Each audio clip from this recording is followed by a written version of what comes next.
آپ کی ہوسٹ عائشہ گیلانی اور آپ دیکھ رہے ہیں کہانی پاکستانی. اور پاکستانیوں کی کہانیاں کچھ ہٹ کر ہیں, بالکل جیسے خود پاکستان کچھ ہٹ کر ہے. یونیسکو ورلڈ ہیریٹیج سائٹس میں سے 6 پاکستان میں ہے. پاکستان نے ہاکی ورلڈ کپ 4 دفعہ جیتا ہے. دنیا کی سب سے بڑی privately owned ambulance charity service Edhi ambulance services you guessed it Pakistan میں ہے. یہ ایسی لسٹ ہے جو نہ ختم ہونے والی ہے, لیکن ہر ایسپیکٹ سے نیچرل بیوٹی, اینشنٹ ہسٹری, اسنانی ہمدردی کے پروجیکٹس, اسپورٹسمین شپ یا ایکیڈیمکس, پاکستان اور پاکستانیز کچھ ہٹ کر ہی ہیں. آج کا شو ان جیسے پاکستانیوں کے نام. ایک پاکستانی کا پشاور سے ناسا تک کا سفر. اسلام آباد میں ایک خاتون نے ڈیلی لائف میں ایک بہت بڑا مسئلے کا حل نکالا ہے اور اس کا نام ہے شیکھیب. لاہوریز جو لے کر جا رہے ہیں اپنے کھانے کے پیشن کو ایک نئے لیول پر. پاکستانی جہاں بھی جاتے ہیں اپنا رنگ جما دیتے ہیں, چاہے وہ کوئی بھی فیلڈ ہو. امریکہ میں بھی پاکستانی بزنس سے لے کر سیاست تک ہر میدان میں کامیابی کے جھنڈے گاڑ رہے ہیں. انہی میں شامل ہیں منصور احمد, جو پشاور کے گورنمنٹ ہائی اسکول سے پڑھے اور آج امریکہ خلائی ادارے ناسا میں ایسٹرو فزکس ڈپارٹمنٹ کے ایسوسیٹ ڈائریکٹر ہیں. ثاقب الاسلام نے ان سے ملاقات کی اور ان سے پشاور سے امریکہ اور پھر ناسا تک کے ان کے دلچسپ سفر کے بارے میں بات کی. آئیے ہم بھی دیکھتے اور سنتے ہیں.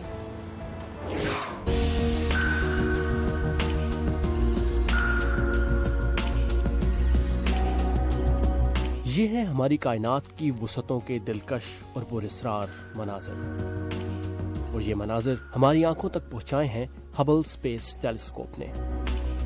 ہبل اسپیس ٹیلیسکوپ 24 اپریل 1990 کو خلا میں چھوڑی گئی. بہت کم لوگ جانتے ہیں کہ انسانی تاریخ اور امریکی خلائی ادارے ناسا یعنی national aeronautics and space administration کے اس یادگار مشن میں ایک پاکستانی ہاتھ بھی کار فرما تھا.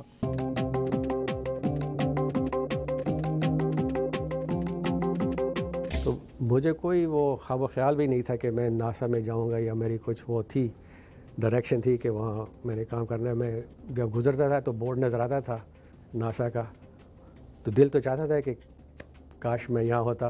منصور احمد امریکی ریاست میریلینڈ میں واقع ناسا کے گارڈرڈ اسپیس فلائٹ سینٹر میں ایسٹرو فزکس ڈپارٹمنٹ کے ایسوسیٹ ڈائریکٹر ہیں. ناسا میں 3 مین فوکسز ہیں. ایک تو ہے aeronautics to make the normal airplane flight safe and more efficient. جو دوسرا حصہ ناسا کا ہے وہ ہے ہیومن ایکسپلوریشن. آپ جب شٹل دیکھتے ہیں, ایسٹروناٹس دیکھتے ہیں.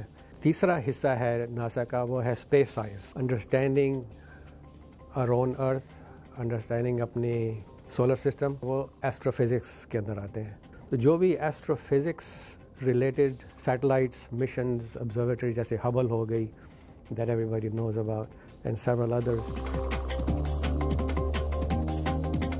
تو میرا رول یہ ہوتا ہے کہ جو سیٹلائٹس آلریڈی آربٹ میں ہیں ان کو آپریٹ کرنا ایفیشینٹلی, لیکن مور امپورٹنٹلی فیوچر میں کیا مشنز ہونے چاہیے, کون سے سائنٹیفک کوسچنز جو ہیں وہ بھی باقی ہیں.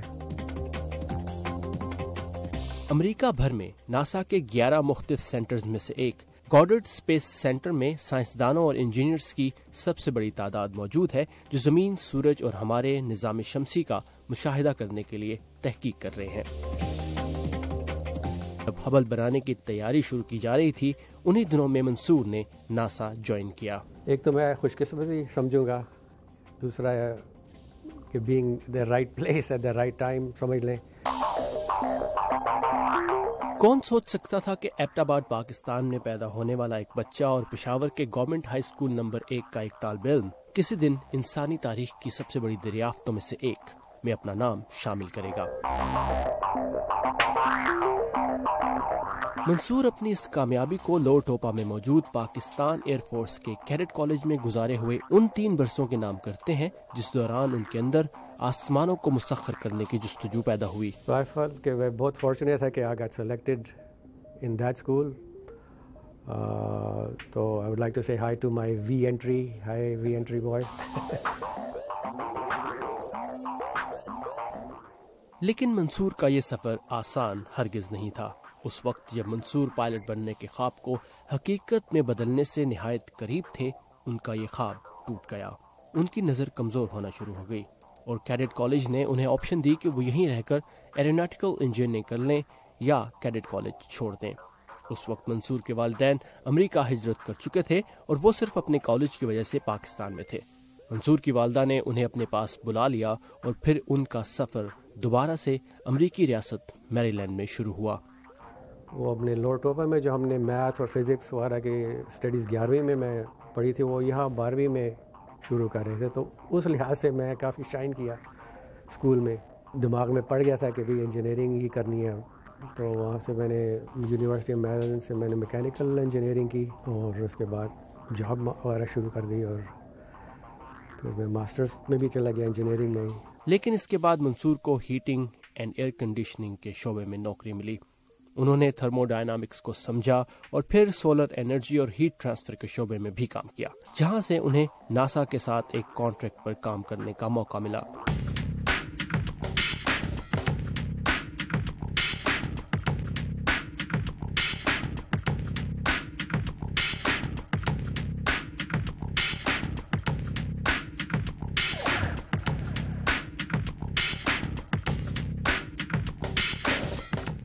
بینگ اے پاکستانی کتنا مشکل یا آسان آپ کے لیے تھا بریک انٹو ناسا، یا چیلنجنگ تھا؟ کیا آپ کو مشکلات پیش آئیں اور کیا آپ نے آسانیاں دیکھیں اپنی ٹرانزیشن فرام پاکستان سے ناسا تک؟ سب سے زیادہ مشکل مجھے صرف یہی ہوئی تھی کہ ہائی اسکول میں ایک دم main transition from a all boys conservative country سے یہاں آ کے ایک دم کمپلیٹلی ڈفرینٹ انوائرمنٹ تھی اسکول میں. دوسرا یہ کہ مجھے آسانی اس لیے پیش آئی کہ اس زمانے میں یہ نیگیٹو کانوٹیشنز جو اب پاکستان اور مسلم کے ساتھ لگی ہوئی ہیں وہ نہیں تھیں. تو لوگ وہاں کے زیادہ کیوریس تھے کہ میں کہاں سے آیا ہوں، کیا کلچر ہے یہ وہ. تو انہوں نے کافی مجھے ویلکم کیا. اسی طرح ہی میرے پروفیشن میں بھی مجھے کبھی ایسا فیل نہیں ہوا کہ کوئی ڈسکریمنیشن ہو رہی ہے. کوئی ایسا انٹرسٹنگ ایکسپیرینس جو آپ کو یاد رہا ہو ابھی تک؟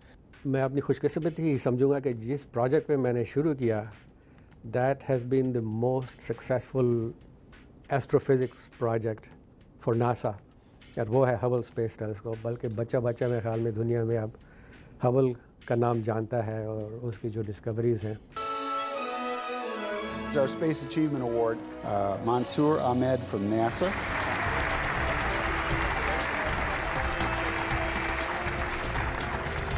پاکستان میں ان پیرنٹس کو آپ کیا کہنا چاہیں گے جو اپنے بچوں کو بچپن سے ہی بتا دیتے ہیں کہ آپ نے یہ بننا ہے اور ان کو ایکسپلور نہیں کرنے دیا جاتا؟ ان کے لیے کوئی میسیج، ان کو کچھ کہنا چاہیں گے آپ بچوں کو، پیرنٹس کو؟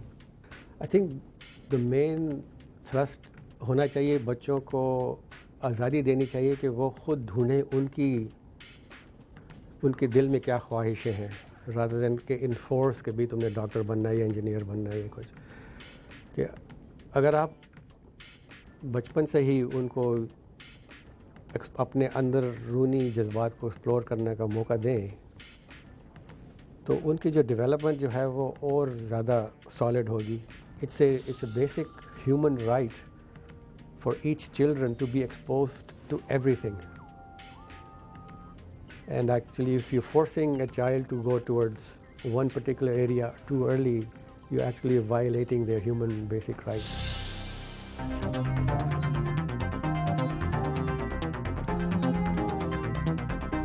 آج ہبل اسپیس ٹیلیسکوپ خلا میں اپنے 25 سال پورے کر چکی ہے اور منصور ناسا میں تقریباً 35 سال. اگلے سال James Webb space telescope Hubble کی جگہ لے لے گی، لیکن منصور اور اس مشن سے جڑے ہوئے تمام لوگوں کے نام اس مشن اور اس سے حاصل کی گئی ان تصاویر کی طرح ہمیشہ یاد رکھے جائیں گے. منصور صاحب سے پوچھنا چاہیے تھا کہ میں اگلی ڈیسٹینیشن تک پہنچنے کے لیے ناسا کا ایک اسپیس شٹل بورو کر سکتی ہوں؟ اب ایک پاکستانی کے ناسا میں ہونے کا تو یہ فائدہ ہونا چاہیے نا. پاکستان میں خواتین کو سفر میں درپیش مشکلات کا ایک حل، مگر کچھ ہٹ کر. بریک کے بعد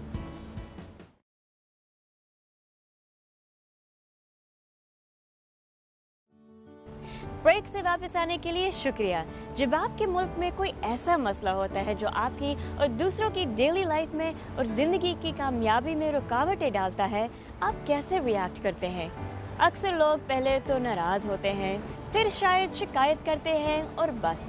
لیکن کیا آپ کے اگلے سٹیپس میں سے ایک اس مسئلے کا حل نکالنا بھی ہے؟ ہیرا بطول نے اسلام آباد اور جڑواں شہر راولپنڈی میں بالکل یہی قدم اٹھایا ہے, ایک آن گوئنگ مسئلے کا, خواتین کے لیے سیف ٹرانسپورٹیشن کا. پرو ایکٹیونیس کوئی ہیرا سے سیکھے اور یہ رپورٹ دیکھے. پاکستان میں کام کرنے والی خواتین کو جن مسائل کا سامنا ہے ان میں سے ایک انہیں اپنے دفتر یا کام کی جگہ تک بر وقت پہنچنے میں دشواری بھی ہے. عموماً بس سٹاپس پر مردوں کے ساتھ خواتین بھی گاڑیوں کے انتظار میں کھڑی نظر آتی ہیں. وفاقی دارالحکومت اسلام آباد کے ایک بس سٹاپ پر موجود رخشندہ کہتی ہیں کہ گاڑیوں میں عموماً خواتین کے لیے مخصوص نشستوں کی تعداد بہت کم ہوتی ہے اور بسا اوقات انہیں مردوں ہی کے ساتھ بٹھا دیا جاتا ہے. جتنی مطلب لیڈیز بیٹھ سکتی ہیں اس میں اتنی لیڈیز کو ہی بٹھائیں. ایکسٹرا جگہ جو ہوتی ہے آگے بیک پہ پیچھے تھوڑی سی جگہ بنی ہوتی ہے, اس میں بھی لیڈیز کو بٹھا دیں گے, ادھر بھی بٹھا دیں گے. گرمی میں پھر اتنا دم گھٹتا ہے. اسلام آباد کے ایک نجی اسکول کی استاد نوشین انصاری کہتی ہیں کہ ان کی تنخواہ کا ایک بڑا حصہ کرائے کی مد میں خرچ ہو جاتا ہے. مشکل نہیں, مشکلات ہیں بہت ساری. ایک تو سب سے بڑی بات یہ ہے کہ ہماری روٹ کی وینز بہت کم ہیں. وہاں سے یہاں تک آنے میں بہت دیر, میں تقریباً 1 گھنٹہ پہلے گھر سے نکل آتی ہوں وین کے لیے. باقی جو ٹائم ہوتا ہے وہ مجھے وین میں لگتا ہے. وہاں سے یہاں تک آنے میں مجھے تقریباً 1.5 آور لگ جاتا ہے. تو سب سے بڑی بات یہ کہ وینز کم ہیں جس کی وجہ سے ہمیں جگہ ملنی بہت مشکل ہوتی ہے. بہت ساری خواتین جو ہیں اپنے آفسز, اسکولز, مختلف جگہوں پہ جہاں پہ وہ جاب کرتی ہیں وہاں پہ آنے کے لیے ان کو پرابلم ہے. تو اس وجہ سے وہ لوگ صرف وینز کے نہ ہونے کی وجہ سے اور کرایہ زیادہ ہونے کی وجہ سے, جگہ نہ ملنے کی وجہ سے وہ اس ٹرانسپورٹ کی پرابلم کی وجہ سے اپنی جاب چھوڑ دیتی ہیں. خواتین کی ان ہی مشکلات کو دیکھتے ہوئے ہیرا بطول نے اسلام آباد اور اس کے جوڑواں شہر راولپنڈی میں شی کیب کے نام سے ایک منفرد منصوبے کا آغاز کیا. ہیرا حال ہی میں امریکہ سے تعلیم مکمل کرنے کے بعد پاکستان واپس آئیں. اس اچھوتے منصوبے کا خیال انہیں کیسے آیا, جانتے ہیں خود ہیرا سے. شی کیب پاکستان کی خواتین کے لیے ایک سیف ٹیکسی سروس ہے. اس کو نوکری پیشہ خواتین استعمال کر سکتی ہیں, جیسے کہ ٹیچرز, ڈاکٹرز, انجینئرز یا آفس گوئنگ خواتین جن کو آسان ٹرانسپورٹیشن سروسز کی ضرورت ہیں اور جن کو ورک پلیس پر ٹرانسپورٹیشن نہیں ملتی. All the mechanism is very simple. All they have to do is register with us اور ہم ان کو پارٹنر ڈرائیور کے ساتھ پھر کانٹیکٹ کرواتے ہیں. رجسٹریشن کا process in itself is very easy. ان کو ہمیں 4 چیزیں درکار ہیں. All we need is the pick and drop location, the pick and drop time and ایک نام, کانٹیکٹ ڈیٹیلز جس کے اندر ای میل ایڈریس ہم پریفر کرتے ہیں یا cell phone number. They can either contact us by visiting our website. ہمیں SMS کر سکتے ہیں یا ہمیں فون کر کے یہ 4 ڈیٹیلز لکھوا سکتے ہیں.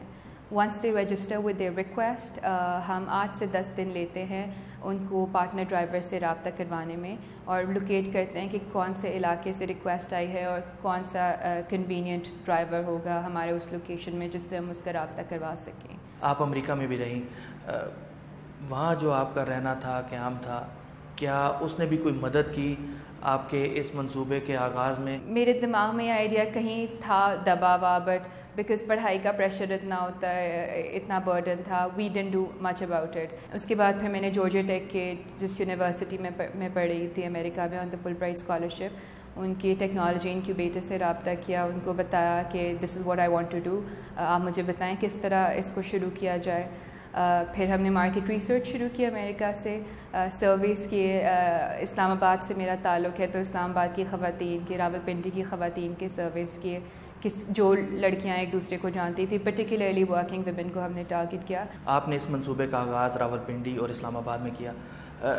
ان جوڑواں شہروں میں کتنی ایسی خواتین ہوں گی جو روزانہ ٹیکسی استعمال کرتی ہوں گی اپنے کام کی جگہ تک جانے کے لیے, اور ان تک اب آپ کیسے پہنچیں گی؟ When I was doing my research کہ اسلام آباد پنڈی میں ہی کوئی 40,000 to 50,000 taxis are on the roads and کوئی 6 لاکھ کے قریب خواتین کو ورکنگ ویمن ہیں ہماری اسلام آباد پنڈی میں جن کو ان فیسلٹیز کی ضرورت ہوتی ہے.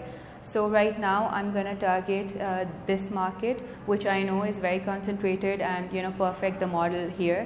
اس کے بعد ہم چاہیں گے کہ آگے اس طرح کی اس کو سہولت کریں کہ اسمارٹ فون اپلیکیشن کی بیسس کے اوپر کوئی بھی خاتون ہمارے ساتھ ایز اے پارٹنر ڈرائیور شامل ہو سکتی ہیں as long as they know how to drive. She Cab نامی اس منصوبے سے جہاں خواتین کو اپنے دفاتر یا کام کی جگہ تک پہنچنے میں مدد مل رہی ہے، وہیں اس سے کئی ٹیکسی ڈرائیورز کی آمدن میں بھی اضافہ ہوا ہے. پہلے بھی پک اینڈ ڈراپ سروس کے کام کرتے تھے، تو ابھی میرا ان کے ساتھ شی کیب کے ساتھ مطلب وابستہ ہوا ہے. ہمارا ڈرائیونگ لائسنس لیا جاتا ہے، آئی ڈی کارڈ لیا جاتا ہے، پراپر ویریفیکیشن ہوتی ہے، اس کے بعد ہی ہمیں دیا جاتا ہے. سدرا جلیل ایک غیر سرکاری تنظیم پاکستان انوویشن فاؤنڈیشن سے وابستہ ہیں. وہ کہتی ہیں کہ باصلاحیت خواتین کی ایک بڑی تعداد محض اس لیے گھروں تک محدود ہو کر رہ گئی ہے کیونکہ انہیں ٹرانسپورٹ کی محفوظ اور مناسب سہولت میسر نہیں. ایک ریسنٹ سروے کے مطابق پاکستان میں 85% خواتین کام ہی نہیں کرتی ہیں، مطلب آفیسز، فارمل آفیسز نہیں جاتی ہیں just because of transportation issues. اس کے علاوہ جتنے بھی امپلائرز ہیں اس میں میل امپلائیز ہوتے ہیں وہ اپنی سیلری کا 5% ٹرانسپورٹیشن پہ لگاتے ہیں، جبکہ خواتین 50% اپنی سیلری کا صرف ٹرانسپورٹیشن پہ لگاتی ہیں. وائی؟ بیکاز آپ کے پاس ہراسمنٹ ایشوز ہیں، کبھی ٹرانسپورٹ مل نہیں رہی ہے، اویلیبل نہیں ہے، افورڈیبل نہیں ہے، پھر سیکیورٹی کے لیے آپ کو ایکسٹرا چیزیں دیکھنی پڑتی ہیں. تو آئی تھنک شی کیب جیسے انیشیٹیو جو کار پولنگ انیشیٹیوز ہیں، خاص طور پہ جب یہ خواتین کی طرف سے یہ ایسے انیشیٹیوز آتے ہیں تو آئی تھنک ان کی ضرورت بھی ہے اور ان کو انکریج بھی کرنا چاہیے. سدرا جلیل کہتی ہیں کہ شی کیب جیسا منصوبہ نہ صرف سفر میں آسانی کا سبب ہے بلکہ ان کے بقول جب ایک سے زیادہ خواتین ایک ساتھ سفر کرتی ہیں تو وہ خود کو محفوظ تصور کرتی ہیں. اس طرح کے آئیڈیا کو صرف شی کیب یا ہماری جیسے پلیٹ فارمز کو ہی نہیں، گورنمنٹ کو بھی انڈورس کرنا چاہیے اور اس کو پروموٹ کرنا چاہیے. کیوں؟ کیونکہ نہ صرف یہ آپ کو مینز آف ٹرانسپورٹ دے رہا ہے، یہ آپ کو افورڈیبلٹی دے رہا ہے، یہ آپ کو سیکیورٹی دے رہا ہے، یہ آپ کو اینٹی ہراسمنٹ سولوشن دے رہا ہے. خواتین کی گاڑی ہے جس میں سب خواتین موجود ہیں تو ہراسمنٹ کا کوئی سوال ہی نہیں ہے. اینڈ ابو آل یہ فیول ایفیشینٹ سروس ہے، مطلب ایک ہی پرائز کے اندر آپ 5 سے 6 خواتین ایک جگہ پہ سفر کر رہی ہیں. تو آئی تھنک جس طرح کے انرجی کرائسس بھی چل رہے ہیں تو گورنمنٹ کو اس چیز کو انڈورس کرنا چاہیے اور ایک آفیشیل پلیٹ فارم کے اوپر ایسے انیشیٹیوز پروموٹ ہونے چاہیے. پاکستان میں حالیہ برسوں میں مختلف شعبوں میں کام کرنے والی خواتین کی تعداد میں اضافہ ہوا ہے اور اسی کو دیکھتے ہوئے ان کے لیے سفر کی سہولتوں کی فراہمی بھی ضروری ہے. لاہوریوں کا اچھے کھانے کا شوق مل رہا ہے ماڈرن دنیا سے. کیسے؟ یہ جاننے کے لیے آپ کو دیکھنا ہوگا بریک کے بعد کا سیگمنٹ. اسٹے وتھ اس.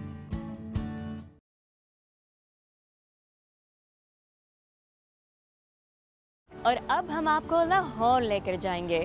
لاہور کا نام سنتے ہی کیا چیز آپ کے ذہن میں آتی ہے؟ وہاں کی تاریخی بلڈنگز اور آئی نو کھانا. اب لاہوریز کے کھانے کے شوق سے کون واقف نہیں، لیکن لاہوریوں کے ہی ایک گروپ نے کھانے کے اس پیشن کو ایک اور لیول پر لے جانے کی کوشش کی ہے. ویل، نیا دور نیا انداز. لاہور سے نیم کمر کی یہ رپورٹ دیکھیے.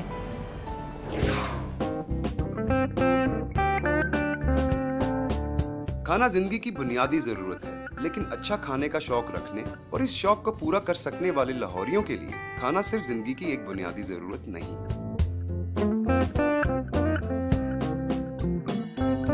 پیٹ نہ نکلو یہاں پہ تو لوگوں کو کہتے ہیں کہ آپ کی تو صحت ہی ٹھیک نہیں ہے. تھوڑا تھوڑا پیٹ نظر آئے تو یہ تو کھاتا پیتا بندہ، یہ صحیح کھا رہا ہے. کھانا ہونا ہی ایسا چاہیے جس پہ ایک تڑکا لگاؤ، جو مسالے دار ہو، جس کو بائٹ لیں تو پسینے نکلنا شروع ہو جائیں. جب تک آپ نے نہاری ہاتھ سے روٹی کھول کے گرم نہاری کے اندر ہاتھ نہیں ڈالا تو آپ کو مزہ ہی نہیں آنا. یہاں کھانے کے رسیا لوگوں کی بڑی تعداد اور ان کے کھانے کے مشغلے نے بڑی حد تک سوشل لائف کو ایک نقطے پر اکٹھا کیا ہوا ہے، اور یہ نقطہ ہے کھانا.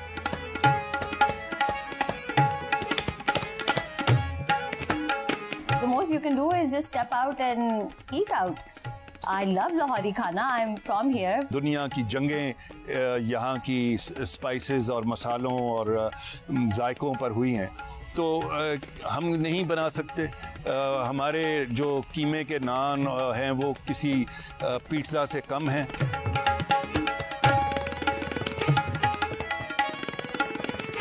لیکن یہ ضروری نہیں کہ ہر ریسٹورانٹ، ڈھابے یا اسٹال پر بیچے جانے والا قیمے کا نان ایک جیسا ہو. اب یہ کیسے پتا چلے کہ کہاں کا کھانا دوسری جگہوں سے بہتر ہے اور کہاں کا بہترین ہے؟ فوڈیز اور اس پہ بھی انہوں نے ایک کالم بنایا ہوا ہے جس میں ریسیپیز آپ شیئر کر سکتے ہو. کبھی کسی نے گھر میں کھانا بنایا, دال چاول لگائے, یہ بنایا, تو لوگ پوچھتے ہیں ریسیپیز. آج رات کو ابو کو کھانے پہ لے جانا ہے, اینیورسری ہے, برتھ ڈے ہے, کیا اٹیلین کھانے کا دل چاہ رہا ہے, واٹس دا بیسٹ پلیس, کون سی جگہ ہے جہاں پہ اٹیلین اچھا ملتا ہے. عرفان بات کر رہے ہیں فوڈیز آر اس کے اس فورم کی, جسے کچھ سال قبل ہی چند لاہوریوں نے سوشل میڈیا پر شروع کیا. یہاں لوگوں کو موقع دیا جاتا ہے کہ وہ مختلف کھانوں اور کھانوں کی جگہوں کے بارے میں بات کر سکیں, اپنی رائے ایک دوسرے کے ساتھ شیئر کر سکیں. یہ پلیٹ فارم فیس بک پر ایک انتہائی مقبول پیج کی صورت میں موجود ہے. اسد شیخ فوڈیز فار اس کے فاؤنڈر ہیں. I always love to write about food, ہمیشہ سے لکھنا تھا, لیکن کبھی سیریسلی اس بات کو لیا نہیں. I used to write, people used to comment from zero, or I should say one member. We are close to 25,000 members now.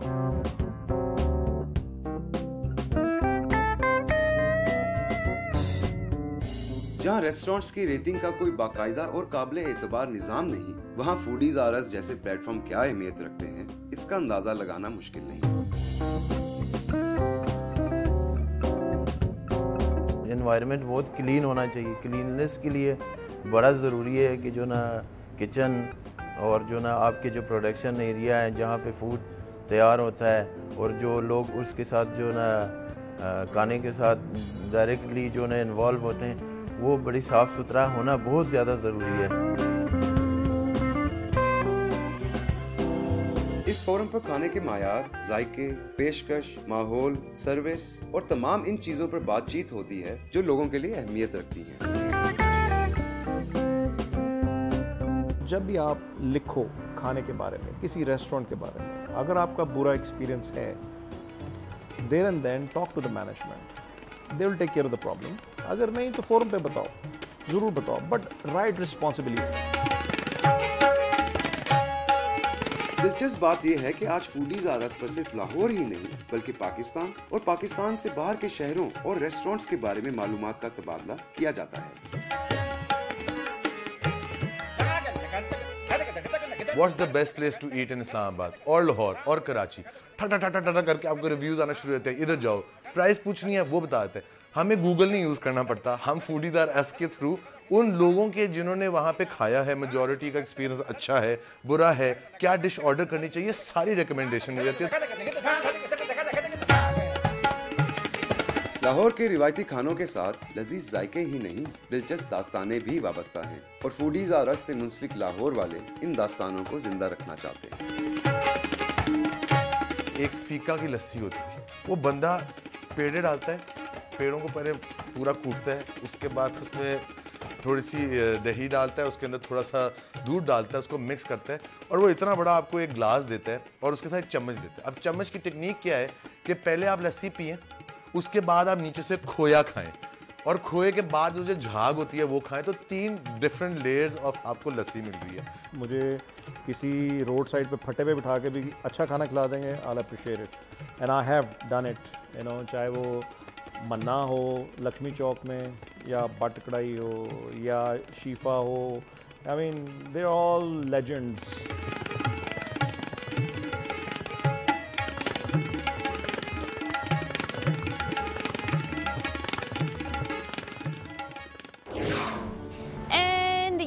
ہمارا آج کا شو کیسا لگا ضرور اپنا فیڈ بیک بھیجتے رہیے گا ہمارے اس فیس بک پیج پر. اسٹے ٹیون کیونکہ آنے والے ایپیسوڈز میں نئی کہانیاں, انوکھے سفر. میں ہوں آپ کی ہوسٹ عائشہ گیلانی, سائننگ آف کہانی پاکستانی. خدا حافظ.